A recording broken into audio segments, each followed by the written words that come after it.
So I started Elden Ring coming off the backs of Sekiro and Bloodborne, which I had played long ago, with Bloodborne being one of my favorite games of all time, or so I claim, with only having done one playthrough, and accidentally missing the expansion and never coming back to the game, claiming that it was too difficult at the time.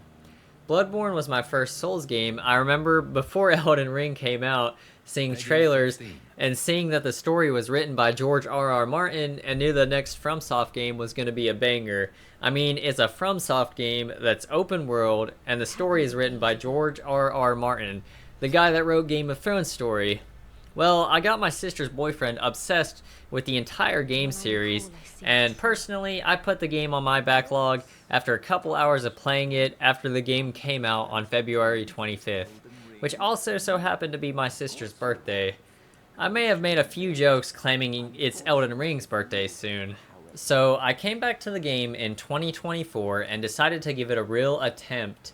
Now, I think it's worth mentioning that I didn't have anything against the game. Putting it off for so long was just the natural course of my gaming backlog. So anyways, I was set on being a mage and trying my hand as a foul, maidenless, tarnished with bad breath against dragons and kings. If there's anything I picked up to playing, it was that grinding levels was a thing you should do in any Souls game, except Sekiro, which doesn't have a leveling mechanic. As a mage, I really found that I simply didn't have enough of anything. Mana, stamina, HP, or cerulean flasks. So I grinded levels until I could get to a point that I had enough mana to kill most of the starting bosses with just spells. I was able to fell the dragon in the lake, and after struggling through the castle, I beat Margit the Fell Omen. I go on to quickly defeat Godric with the help of my spirit summons and the NPC. Now, I know summoning can be a bit of a controversial topic, but I had no qualms using summons in order to beat bosses and use guides to complete side quests or find items that I was looking for in the game. Like the key to get into the damn school, I tried to find the keys on my own, but after a while, which notably wasn't too long, I just used Google. But, I mean, these quests are so vague, I think it's impossible to play this game without at least using one guide for something. That's just my opinion though. But continuing on, by this point in the game, I was blown away. The exploration was a league above most games I had played, and so was the world building. Previously a standout game to me in terms of exploration was Breath of the Wild, but I think Elden Ring did it better. What do you guys think? I also had the knowledge that you can have many different playstyles. You can shoot bows, be a mage, be a strength build, bleed build. You can even just be a level 1 hobo and do a no-hit run. This game is as hard or easy as you want it to be. I mean, technically, the game on paper is still hard, but you guys get what I mean. With proper weapons, build, and leveling along with spirit summons, I wasn't doing too shabby. Earlier in the game, I used a guide to get the Meteor Staff, and made it my goal to get as many spells as I could. This included faith spells as well, and of course I put some points in intelligence, faith, vigor, and endurance. I thoroughly enjoyed Liurnia Academy, but at the same time felt that it was a little too linear, and I was expecting a more expansive school. I failed Renala, which Ranni's phrase entering phase 2 of the fight had me worried, but also intrigued.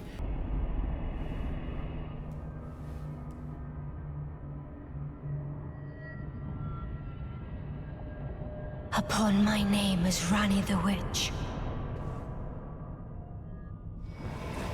Mother's rich slumber shall not be disturbed by thee. Foul trespasser. Send word far and wide.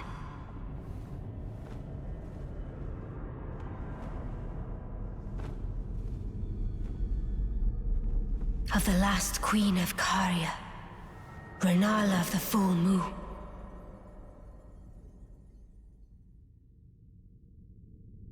And the majesty of the night she conjureth.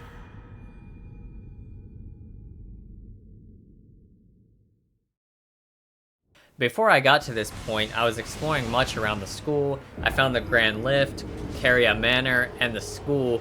Needless to say, I was thoroughly blown away by the exploration. By this point, I have probably put like 50 hours in the game in around a week's time. I was thoroughly addicted and making good progress in a seemingly hard game. I got through a significant portion of Ranni's questline, had explored a lot of the higher plateau, which is the area that is closer to the Erd Tree. After riding the lift, I went straight left toward the volcano and got destroyed in Gelmir Hero's Grave repeatedly. Like, can we talk about this? I had zero interest in these dungeons. Whenever I saw that goddamn chariot, I was just like, GG, next. No thank you. I mean, I was listening to hype music trying to get through this damn dungeon. That's right, I had the game sounds turned off just listening to hype music. I mean, it was 3 a.m. and I told myself I'd go to bed after I beat this dungeon. I got to a point where I thought I was almost done, got jumped by the shadow figure, then just got run over by the chariot and realized I was maybe halfway done until I looked up a guide on how to cheese it. Then I went on a whole side quest at Volcano Manor, ended up killing a bunch of NPCs throughout the world and causing general chaos. Everything was going great until Rykard. This was my first setback in the game. Like, I actually did this guy's first phase legitimately, which was extremely hard. When I realized that he had a second phase, I was crushed. I was sitting there after many tries. I didn't keep track, but I think this guy took me over 30 tries by this point. So I went to my dear friend, Google. I saw everybody saying that he was a meme boss, he was Dark Souls' best designed lore type boss. They were saying, if it wasn't obvious enough for you, you're supposed to use the sword that you find in his lair. I mean, by this point, I was a broken man. I think after getting the sword to around level 7, I was able to beat him by just attacking him over and over in the lava after 6 or 7 tries. I thought it wasn't that bad. I mean, after 3 or 4 tries failing with the serpent blade, I was properly convinced that I was trash at this game.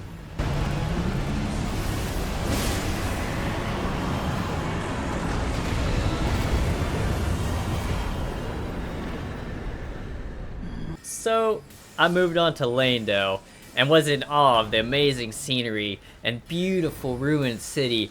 This part of the game I semi-struggled navigating throughout the area. Like, enclosed areas that are kinda dungeony are just a bit difficult for me to navigate. This was true even navigating Godric's castle earlier in the game. This part of the game I didn't struggle too much overall. Then, I was sent to the snow-covered mountains. I was a full-blown mage by this point. I had many points in intelligence, proper magic gear, I was using Renala's staff, and got bodied by the fire giant. I mean, I think I actually had a trash mage build, and was underleveled for the fire giant. As I was saying earlier, by this point I was starting to rush finishing the game, so I googled how to cheese, yes, not beat, cheese the fire giant. I summoned the Albinoric archer, got him stuck on a rock, and just let the archer get him to 20% HP, and I finished him off. I am sorry, listen, I was clearly trying way too hard to beat this game by this point. Okay, so I would like to pivot the story at this point. So I am about to sacrifice Malenia to the flame, so she can fulfill her sole purpose in life. I know this is coming because I found out about it in one way or another. A little fact about me, well, I find Malenia quite endearing. I think she is quite cute, so in my head I'm thinking I will save her. So I found a way to save her by sacrificing myself to the 3 fingers. In my head, I would save her, she would of course fall in love with me. I'd go to work the next day and they'd be like, "Pickles, you're a hero." Well, I saved her by stealing her only purpose in life, I'm pretty sure, and she came to hate me. It was dark times. I mean, she literally said, Should you rise as the Lord of Chaos, I will kill you. No. So I burned myself instead of Malenia, and now Malenia wants me dead. I head my ass back to Leyndell, the Ashen capital now, and I meet Godfrey, and he is just jumping and smashing everything. I can't even cast my skills with my trash mage build, so I did what any reasonable man would do that's not trying to rush the game. I turned online mode on for the first time, which I have to say I should have turned it on from the get-go so I can see other players' notes and spirits, but I summoned 2 other players and we beat Godfrey pretty easily. which led me to getting stuck on the Elden Beast, which led me to changing to a Blasphemous Blade build, then decided after much reluctance that I just needed a break from the game. I think I had around 65 hours in less than 2 weeks. I played one day in the following week, which I just did a cheese, super efficient farm. Then the next day, I went on to fighting Malenia and that whole area after having the realization it'd be better to not beat the game so I can start the expansion without having to get all the way to Mog again. So I want to take this time to brag kind of. I had a realization. My mage build was trash. The Blasphemous Blade build with Rykard's blade inflicting bleed damage was actually so much better. I almost beat Malenia on my first try, but I pulled a Cloud 9 and choked when she was one hit from death. She ended up taking me around 15 minutes, which I was around level 150, so a bit over leveled. My plan now was to hit up the expansion, then come back and get the Lord of Chaos ending. So I enter into the expansion, I meet the cute anime girl knight that everyone simps over on the internet, Lita, got cooked up by the fire tower guy, and headed toward my left, which was a grand castle. The castle was very grand looking indeed, with many different winding paths and a mighty tiger that seemed to control the elements at the end. I was able to defeat him fairly easily after a heart-pumping fight, which was mainly due to the epic music, and I started to think that perhaps I could have a different variation of the Blasphemous Blade build that I already had. I was aware that a large majority of the people that had played Elden Ring beat the game back in 2022. Now they would be on New Game Plus and probably be a much higher level than me. So I went on YouTube and found a build that used a cold sword and the Blasphemous Blade. It was a faith/strength build, but I took the time to get all the talismans, proper armor, and stats that the dude recommended, and this would be the build that I stuck with throughout the entirety of the expansion. There were two main reasons that convinced me I needed to change builds. The first reason was that I did nothing to those fire tower dudes. I figured this was because the Blasphemous Blade did fire damage and those guys were literally fire incarnate. The second reason, sometimes I would swap to Malekith's Black Blade, which in my experience, that sword hits extremely hard. I legit feel like it could be one of the hardest hitting weapons in the game, but I was stuck on some noob knight in one of those mausoleum things and had the realization that Malekith's blade was way too slow to practically get any big hits in. Hence, I went for a strength/faith build that used a cold greatsword, ice element, and the Blasphemous Blade for fire/range damage. The healing aspect was great as well for times where it would be a while before you get to the next site of grace. I started to head toward the dragon area. I made quick work of the first few dragoons, then I got to the lightning dragon surrounded by water. Like, bro is a lightning dragon surrounded by water. I fought him over and over and I just could not do shit to this guy. So I exercised the fact that I was playing an open world game and made like a tree and ran past him. I never beat this son of a gun. I climbed up peak after peak in a storm raging mountain to meet the dreadful Bale with the help of my mimic tier and the summon of that guy that hates dragons. Bro really hates dragons. I failed Bale. I think this area of the game was very cinematic, and it seems to be a recurring theme in Elden Ring that dark, dirty things happen in low elevation places of the map, and holy, grand things happen in high elevation. This particularly stood out to me when I was in the underground tomb.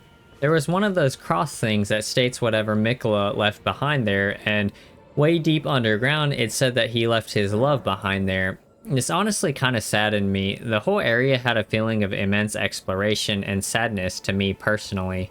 There was even a deformed flower monster at the end, and sure, she was deformed and kind of creepy, but I felt just a tinge of sadness looking at her. In contrast, the place where Miquella is located with Radahn is a palace in the sky that is hidden with magic. It really feels like a holy palace, and the fact that it's so high in the sky follows the theme that holy righteous things tend to be high up in elevation and dirty things low. One way or another, I got to the Shadow Keep, navigated through it. The specimen warehouse seemed to remind me of that one DLC area in Bloodborne. It was very complex and well thought out. I felt it was a very well made area, and they had me coming back to this area from different locations many times, which I think is classic FromSoft map design, verticality and depth. I got to the end of the castle where I fought Messmer. I think I was a bit low on the Skadu Fragment Blessing level, but I powered through. Honestly, I think the fight where I ended up beating Messmer may have been my best fight that I had in this game. I don't feel like I was over leveled, and I dodged many mechanics and clutched out the win pretty cleanly. So in the first phase of this fight, I take the slow approach and I just go for ranged blasphemous blade hits while he focuses on my mimic tier, because I believe in the previous fights I ran out of like steam early on by playing too aggro. So I play the first phase of this fight extremely safe, and he still gives me a hard time because this guy is crazy. Probably he's harder than Radahn, honestly, after the nerfs. I would see, it seems like it to me, at least, watching this point of view.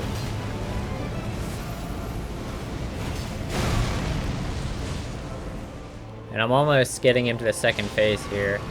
Look at that damage my Mimic Tier does to him with the Blasphemous Blade. It's like nothing. But when I think I hit him right here, and when he's in the snake form, it actually does a ton of damage. Like, that should chonk him, bro.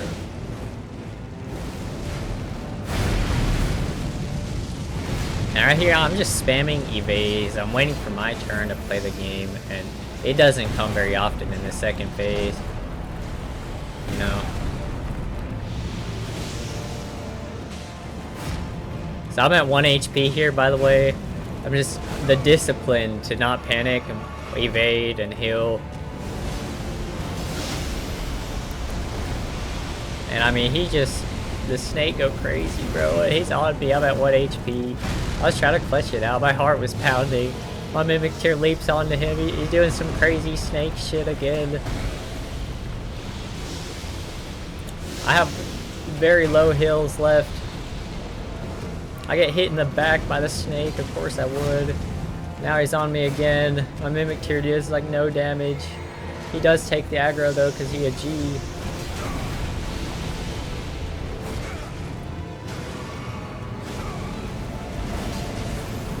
And then, you know, I hit him with the Blasphemous Blade. Of course, it doesn't kill him, and he starts doing his snake stuff like a normal guy. And then my Mimic Tier just finishes him off, you know, 100, nearly 99% HP, you know, kind of easy. I tried Radahn many times, and I genuinely felt like I had no chance in hell at beating this guy. After a while, Radahn got nerfed and he seemed way easier. I had Skadu level 13 and was around level 180 and got him to around 20% HP on one of my attempts. Throughout my playthrough of Elden Ring, I always had the mindset that it's a massive open world game with many different things that you can be doing instead of being stuck on one thing at a time like you would in a linear game. In other words, I think it's important to use whatever you can to your advantage. If you are stuck on something, go do other stuff, then come back later. So I explored more of the map, went to some places that I hadn't explored yet, and eventually looked up a guide to get my Skadu fragment level to level 19. Which you can go up to level 20. By the time I got 19, I figured it would be a huge pain to try and find the ones that I missed. While I was searching for the Skadu fragments, and many other times in the game, I was in awe of the map and exploration. I think it's a fantastic expansion, and it may be redundant to say, but if you enjoyed the Elden Ring base game and want more of that, this expansion is for you. Some of my favorite areas in the game were in the expansion. One such area was the Abyssal Woods. I absolutely love this area. It was so creepy. Trying to avoid the monsters in the woods and navigate through dark, foggy areas was a vibe. I found the creepy abandoned manor in the back of the Abyssal Woods, navigated through that, and fought a Lord of Frenzy Flame final boss, which I found was very fitting to be the final boss of that area. The atmosphere and design of this area was top tier, I think, but a bit empty. I thoroughly enjoyed my time here.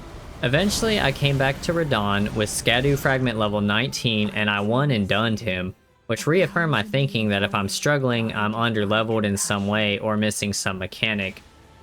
I started to get emotional by this point. By now I was pretty much done with the game. I had probably explored all the areas in the expansion and beat the final boss. All I really had left to do was after watching the final cutscene, was go and beat the Elden Beast, which I surely was overleveled for by now. I was overleveled, had the information that you can mount up for the second phase of the fight, and had an OP build. I won and done the Elden Beast, and I was feeling emotions. I genuinely felt like I hadn't been on a grander gaming adventure than this. Perhaps it was the length of the game combined with the difficulty. I felt quite emotional. 106 hours. 106 hours of exploring amazing scenery and lands and getting my ass beat by bosses, practicing mechanics, testing different builds and playstyles, following other content creators on the internet. I played Bloodborne and Sekiro in the past, but I don't recall feeling emotions like I did with Elden Ring. I think it could have been because those games were around 40 hours long. Elden Ring was nearly 3 times that length for me. It must have been 50 hours ago or more when Malenia left me, just a distant memory. So I walked around my house a bit, came back, and got the Lord of Frenzied Flame ending. Malenia said I'd have destined death, and I mean, she can fix me.